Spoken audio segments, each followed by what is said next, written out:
মাংস রান্না করবো। তো কিভাবে করবো বলতো, আজকে একটু অন্যরকম করে করবো। মাংসটাকে আমি আগে, পোলট্রির মাংস যেহেতু সেহেতু কিন্তু আগে আমি একটু ভেজে নেব। তো দেখো আমি কিন্তু নুন আর হলুদ কিন্তু কিছুই দিলাম না, পরিমাণ মতন তেল দিয়ে দেবো কড়াইতে।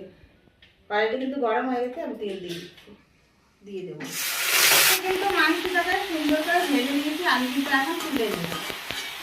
দেখো কয়েকটা দারচিনি আর লবঙ্গ আর এলাচ দিয়ে দিচ্ছি, আর এই দেখো একটা তেজপাতা দিচ্ছি, আর গোটা গোটা জিরা কিন্তু পাতাতে পড়ে দিচ্ছি। তো দেখো আমি কিন্তু এখন দিয়ে দেবো। মশলাটা কিন্তু একদম আমি কষিয়ে নিয়েছি। তো দেখো আমি কিন্তু হলুদের গুঁড়ো দিয়েছি, হলুদের গুঁড়ো দেখো দিয়ে দিচ্ছি। আর এদিকে কিন্তু আমি নুনও দিয়ে দিলাম। এখন কিন্তু মাংসটা আমি করে নিয়েছি। তো দেখো গরম গরম ভাতে তো কোনো কথা হবে না। তো এবার চলো, কিন্তু দেখো হয়ে গেছে, আমি কিন্তু এখন নামিয়ে নেব।